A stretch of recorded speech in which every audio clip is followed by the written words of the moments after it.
Hello Alec. I was playing a $2 no-limit cash game and was dealt ace of diamonds and 4 of spades in middle position. The table had been playing pretty passive pre-flop, with many hands going 5 or 6 ways to the flop in an unraised pot. 3-betting was incredibly rare. Under the gun, and the guy next to him called. Under the gun plus 2 folds. I figured we were heading to another cheap flop, so I called. Hijack folds, cut off calls, and villain on the button makes it 10. Big blind calls, and it's folded to me. The pot is already $29, so I call. I was pretty sure cutoff would either call or fold and not 3-bet. I trust my post-flop play at this table enough to be okay with this loose call pre-flop. Cutoff folds. Villain was new to the table, and I could tell by his chatter after prior hands that he knew his stuff.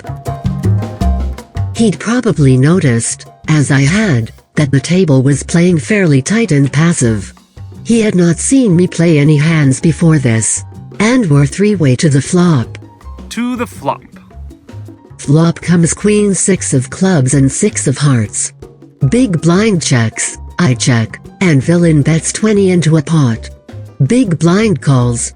I call, what is probably a loose move here, but my plan was to rep something later on as my bluffs were particularly successful thus far on the tight table.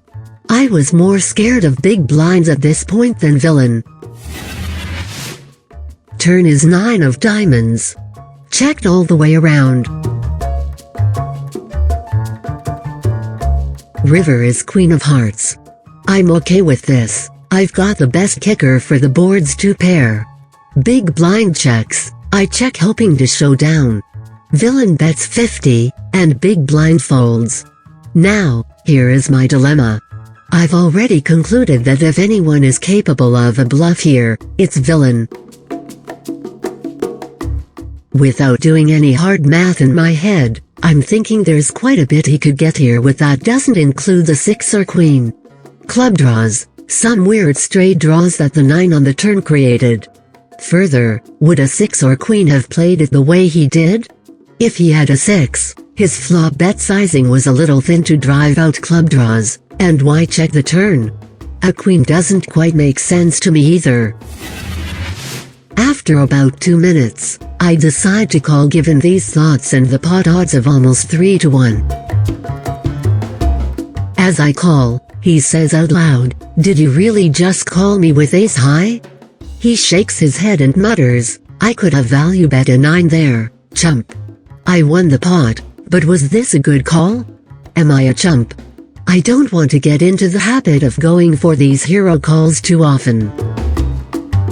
If this is the right decision, at what point in his final bet sizing does this become not the right decision? That is, if he bets closer to 100, is this still a good call? Thanks, Brad.